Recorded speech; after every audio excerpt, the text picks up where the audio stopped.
Okay, this is the best spot. You need it.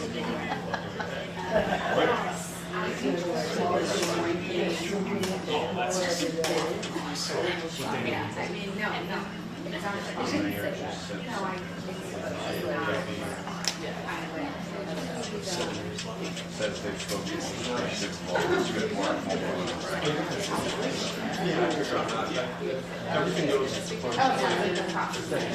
I'm sure she's very appreciative of the situation. That's what her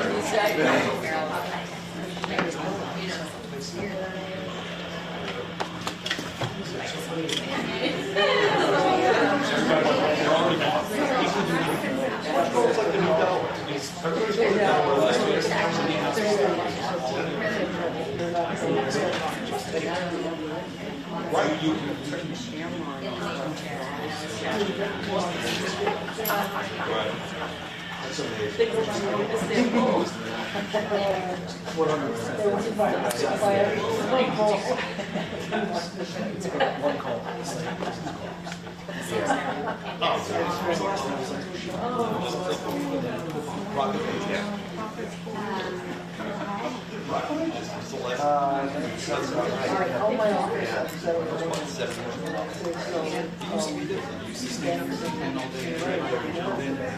You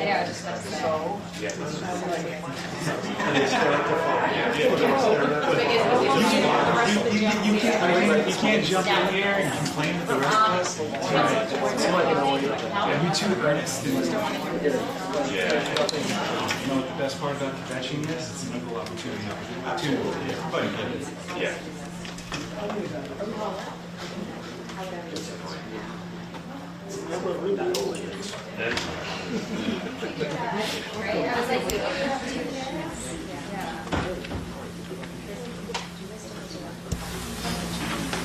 You're great.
Yes, they didn't do every business record in charge.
That's a great question. What hours? Thank you.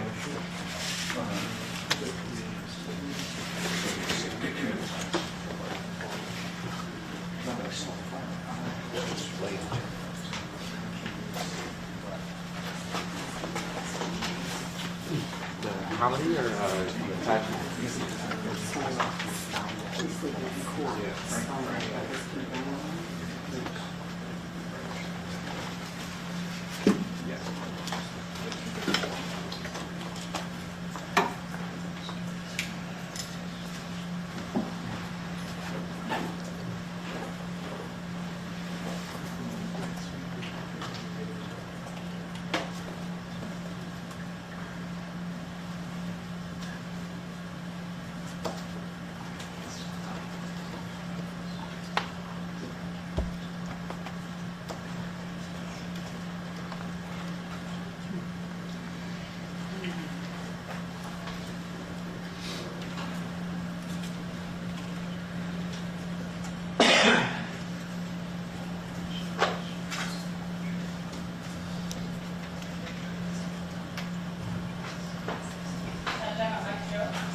There's a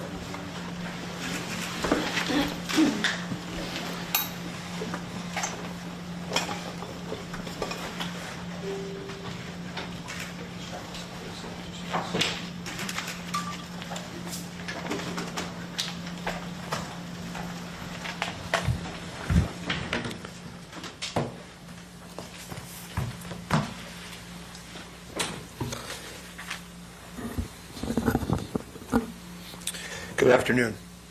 My name's Alex Spiro, and I'm counsel to Mayor Adams. This morning, we filed a motion to dismiss the bribery allegations in this indictment, and I'm going to walk you through that this morning and some other matters. The alleged conduct does not support the bribery charge. And I want to talk at the outset about two fundamental facts that I think are not clear. The first is that in the events in question, Mayor Adams was the Brooklyn Borough President. He was not the mayor. He wasn't even the mayor-elect. And the position of Brooklyn Borough President does not have vast powers. In fact, it has, frankly, very little. To believe these prosecutors, you'd have to believe that the gentleman at the airlines 10 years ago, he was the one who predicted that Eric Adams, the kid from Brownsville who grew up in poverty, who served this city as a police officer, would one day be mayor.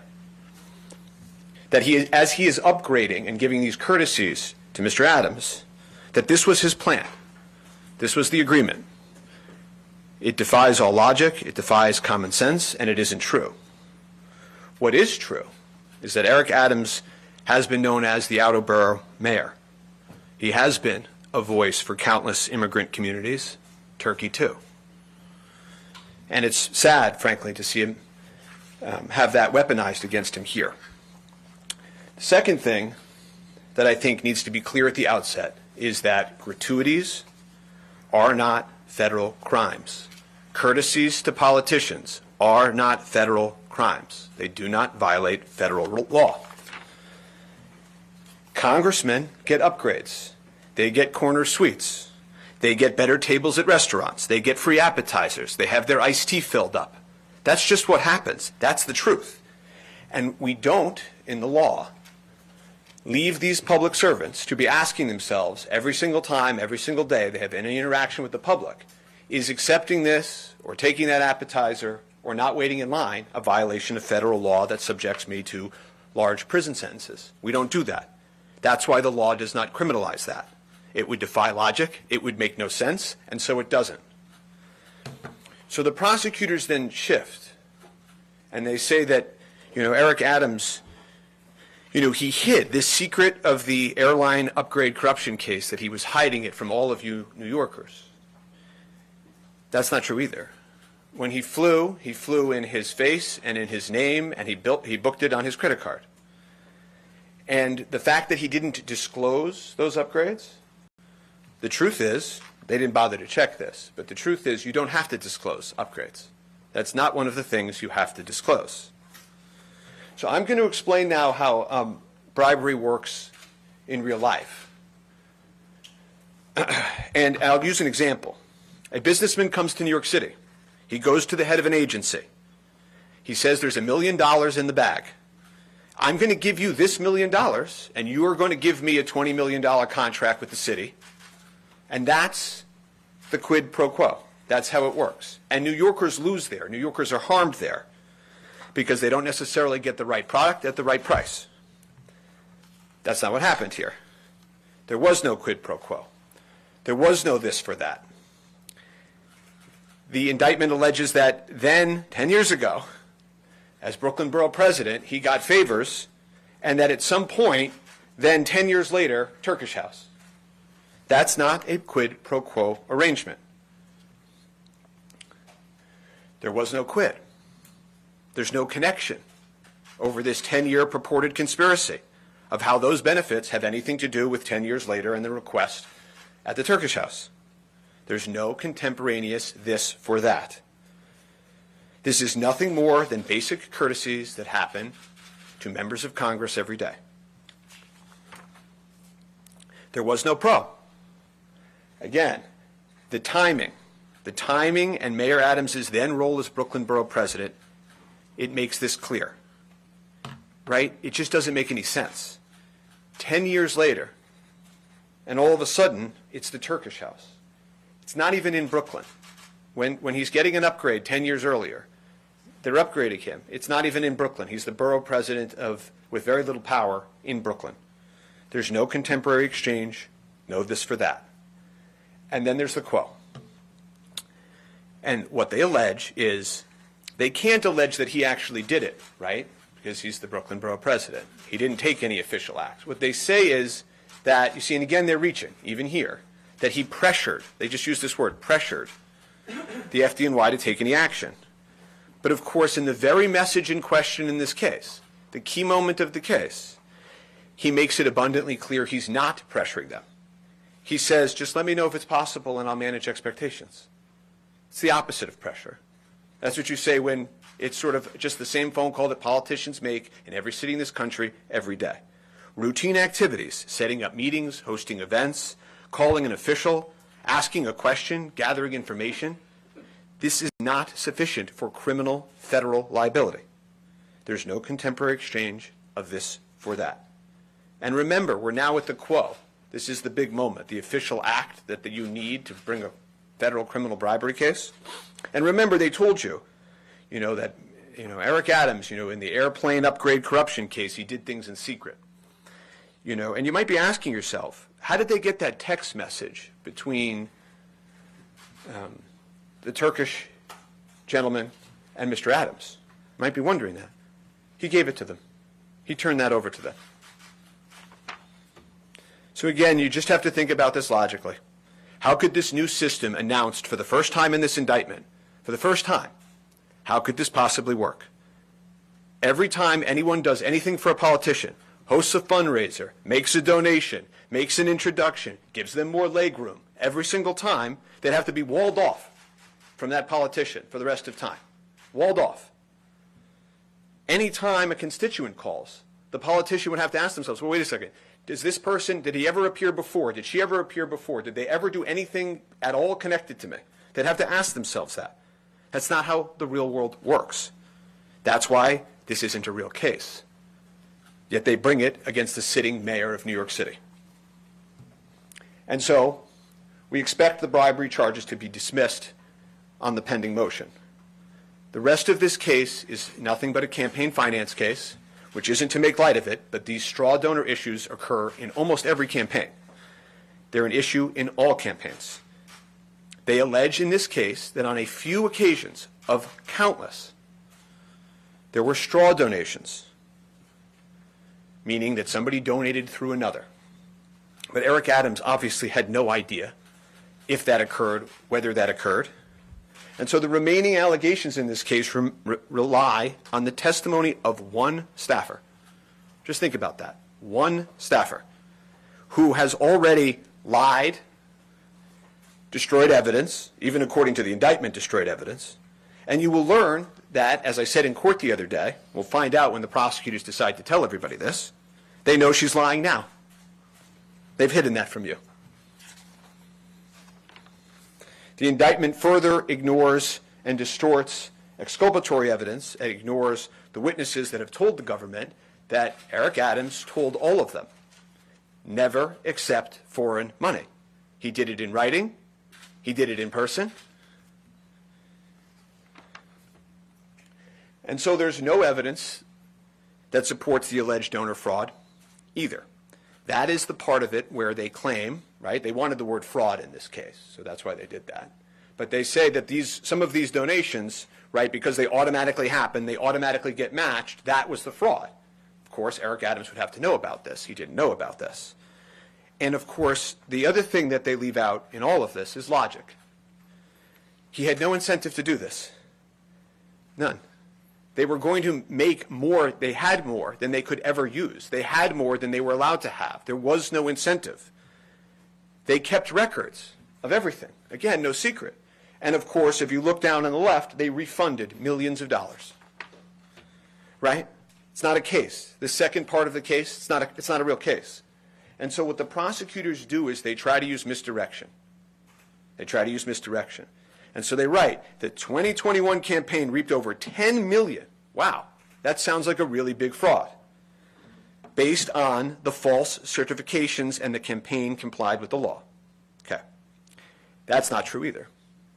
If you look at what the indictment actually goes on to say, $18,000 worth of contributions they say were accidentally matched. $18,000, not $10 million fraud. $18,000. That was intentionally misleading. And so at the end of all of this, once the bribery count we expect to be dismissed, is this technical campaign finance violation against Mayor Adams that he did not know about. And again, this happens in campaigns. It's not to make light of it, but it happens.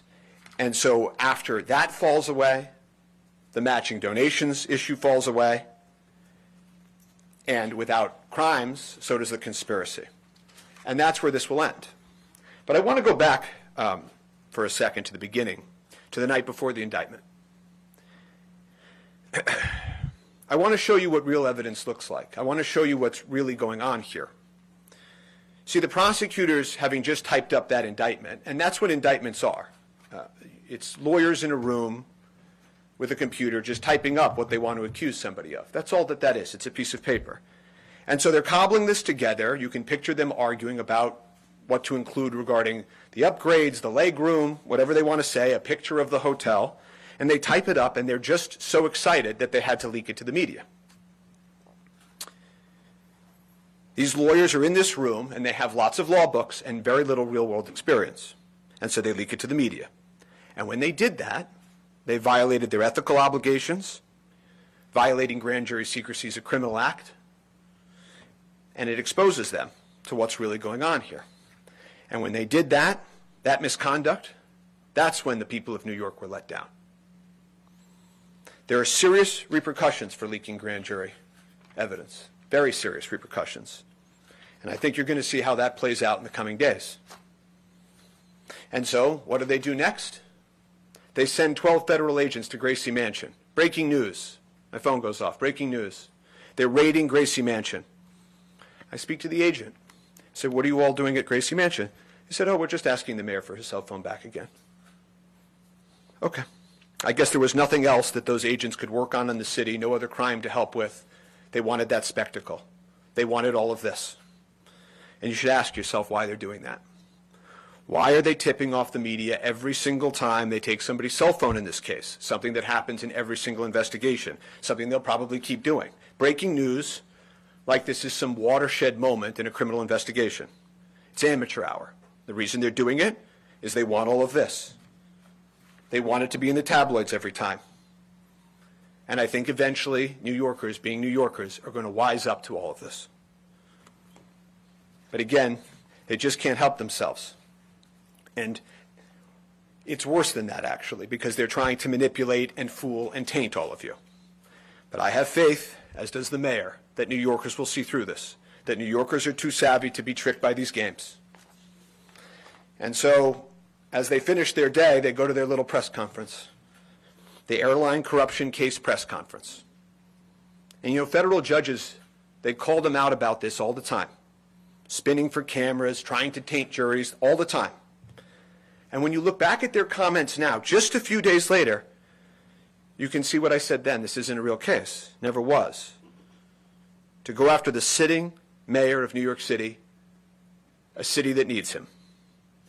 That's why I'm standing here. I've never held a press conference in my career. Never responded to these little press conferences. But this is different. They have forgotten to tell the people of New York the truth about what is going on here. That's what I'm here to do. But there is a part of their little presser that I wanted to borrow. You know, if you watch the end of it, it's sort of, you know, you can tell they spent a lot of time writing that ending. And they're rehearsing it. You can tell. And I wanted to borrow it, if that's okay, and quote from it. You see, because the bringing of this not real case, the hiding that their key witness lied, the leaking of secret grand jury evidence to the press, is a grave breach of the public's trust. Public office is a privilege. We allege that prosecutors abuse that privilege. These are laws that are designed to ensure that officials like them serve the people, not the press, not their careers, not their political careers. These are bright-line rules, and we allege that the prosecutors violated them again and again for months. That's the reason we're here today. And if anybody has any information about that, they can come forward anytime. So I don't have anything further today. I cannot discuss, obviously, certain facts of this case for obvious reasons. You will see additional updates this week. The case will be in the court's hands. There's a motion to dismiss pending. There will be further filings made this week. And we expect the case to be dismissed, the bribery charges to be dismissed, and further sanctions to come to the government. And so while that's pending, I don't think there will be major case updates, so I wanted to address you all today. I've always believed that the city would then return, the mayor will lead the city, and this city always goes back. And I believe that the truth will eventually come out in that courtroom. That's our system, and that's good enough. So I have time for a few questions, if anybody has questions. Sure. Hi, Emma from the New York Times. Can you speak a little bit more about why he didn't report the travel benefits and why he thought... Hi, everyone. Oh. Okay. Can you speak a little bit more about why he didn't report the travel benefits to the Conflict of Interest Board and why he thought it was appropriate to accept those gifts? Yeah, well, you're not required to disclose them to the Conflict of Interest Board or to any public disclosures. So there's a legal opinion on that issue, whether upgrades and these sorts of courtesies and gratuities have to be, and the legal opinion is they don't. Yes? If you disclose the vetting these trips at all, which my understanding, that is required. No, it isn't. Personal travel is not required to be disclosed, and the other thing that's not required to be disclosed is upgrades and things of that nature. I will also say that as we descend, there are cases that are like this case where politicians have been fined $10,000. There's just never been a case where federal charges were brought on such charges. Disclosed Yes. some of his trips to the Conflict of Interest Board. Why did he seek that opinion if it's not required? I'm not going to have time to do 2 or 3 questions for each person, and I'll ask you, yes. Today, you say that the case was based on facts that were provided by an ex-staffer with an axe to grind. I wondered if you could go a little bit further and explain what you mean by that. Well, I think I've said a few times that the case, and I think the government has even alleged in court, and you can read the indictment and piece it together, that this entire case relies on one witness. That's it. What's her axe to grind? Well, you're going to find out. Yes. Why are you, so you went into the bribery and why it's not bribery, and you're moving to dismiss that charge. And then you went over the donations and why it's not $10 million like the prosecution outlined. Why are you not moving to dismiss that charge? And what evidence do you have of the leaks from the prosecutor's office other than the articles in print that you reference? Do you have evidence of those leaks happening? Yes, we do, and you'll find out in the coming days. The second thing I'll tell you to answer your original question is certain claims and allegations in an indictment can be dismissed quickly just based on the papers. Certain things require more evidentiary support and investigation. And so I don't want anybody thinking that I think that part of this case ought to or will survive. But we didn't move to dismiss it, week 1. Yes? Yes, hi, good morning. You said the cooperating witness lied. About what? You're going to find out, or maybe the government will tell you. Well, you're elaborating based on your allegations and what's in the indictment. So why isn't she trustworthy, and what did she lie about? Well, forget trustworthy. That's a bigger, more complicated question in life. Their own indictment says that she lied. Right? The indictment, the passage that I showed on the board, says that she lied to the agents. Then says she destroyed her phone. There's another, even bigger lie that they haven't told you about. I'm wanting them to tell you, because I'm watching the Brady clock, and I kind of want them to tell you. And then there's more lies that I think as this case unfolds, you'll say. What Yes. do you think it is? What do you think the lie is? Oh, maybe I know. Next question. I mean, it seems You're not going to really tell us any of these falsehoods that you claim that Rana Abasova had told, but I just want to offer you the opportunity again. Can you shed some light on what these alleged lies are? On 2 other separate matters, is Brendan? I can't do 3 questions for everybody, or we're not going to. Okay. Let me answer that question though. Go ahead. I think I've answered it, but I'll answer it a little bit maybe cleaner. The indictment, the government says she lied. It's not just me saying she lied. The indictment says that she lied when she first spoke to agents. Okay. I am telling all of you, and the government knows this, that she then lies again. Okay, about something very important, or I wouldn't keep talking about it. Okay. Third, you're asking me, well, what is the lie? The lie, the main lie, is that Eric Adams knew about anything having to do with this. That's the main lie. But there's lots of lies. About Could I just quickly ask something for clarity? Brendan McGuire, Boy Johnson, are they still representing the mayor? Yeah, I'm not going to take multiple questions because then everybody's going to have multiple questions. Yes. Okay, it's against city conflicts of interest law to accept, as an elected official, to accept a gift above $50. I mean, that's just written in city law. Can you explain how it's not illegal that the mayor accepted many, many gifts above $50? In addition, the indictment specifically says on many pages, I'll say page 15, for instance, the mayor signed off on the scheme to accept foreign donations. Can you respond to that? And are you giving the mayor a discounted rate? Because we know you're a very high-priced, fancy lawyer. I think you make $2,000 an hour or something, which is great for you. We all don't make that much, but whatever. Is he getting a discount, or is the city in any way, shape, or form paying for your salary? Let me try to answer those questions. The first is, I'm not an expert in conflict of interest or law, okay? We have experts that weigh in on these things, and so does he. It is certainly not a violation of criminal law or federal criminal law. It's not even close. The Supreme Court last year clarified this forever and ever and a day. Second of all, I think we've said this already. City is not paying for his legal bills. Yes. this question was asked earlier, but how does your work relate to the work that was being done by Wilmer Hale? Are you working with them, or have you replaced them in some form? And also, when did you come on board for the mayor in this capacity? I know you were already representing him in the other case. Yeah, I will be trial counsel on this matter. Wilmer Hale is still involved. Yes. So you keep citing the Supreme Court ruling of Snyder. Are you concerned that that has to do with domestic issues? Are you concerned that this has to do with actual foreign countries interfering in our local elections here? Well, even that question relies on, and I'm actually going to go back to a question that was asked before, which is, what do I make of the indictment saying scheme? That's just a word that some prosecutor in an office wrote into an indictment. There is no scheme. There is no foreign interference with elections. This is just a mayor who went to the outer boroughs and met with people in this city that more people should meet with, and had donations from lots of different members of the community across lots of different ethnic groups. And so there is no scheme, there is no foreign interference. This is all nonsense that is spun into this to try to turn a conflict of interest question or a disclosure question into a federal criminal case. Last question. We were speaking with the Brooklyn Borough President, Antonio Reynoso, this morning, who immediately assumed the position from Mayor Adams during that same election cycle. He said immediately upon taking office, he was offered multiple very fancy porcelain tea sets and lavish travel to Turkey, and he immediately said, this doesn't pass the smell test, turn it away. How do you expect to sell to a jury that the mayor didn't have some sense that this was wrong? I'm glad that he didn't take the porcelain set. If he had, it wouldn't have been a federal crime. And I'm not needing to sell anything because there wasn't a violation of federal law here. I have nothing further today. I can't sit here and answer more questions. Specific about Brendan Dwyer? I appreciate everybody's time, and I will speak again in court on Wednesday. Thank you. Can you switch your answer on the conflict of interest thing? Do you think that he should have disclosed it?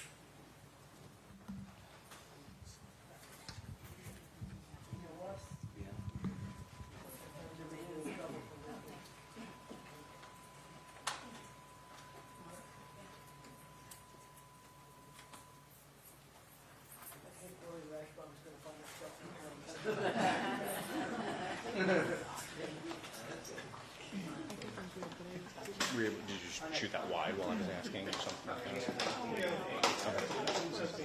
Okay.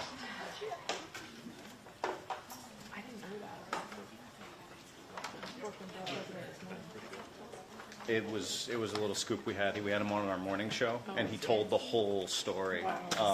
Yeah. Did he give you the tea set? I did not get the tea set. I am a resident of Brooklyn, but you know. When is the tea party? Let us know. He really innocently thought that it was just like, these guys just can't possibly know the rules because this stinks. And he had no idea that it was like, you know, a bigger sort of thing. I think we clipped it on all our socials and stuff, yeah.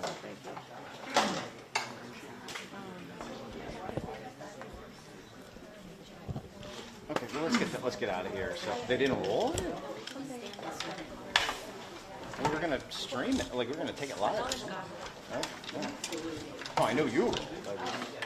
That's not. Yeah, it was 25 minutes.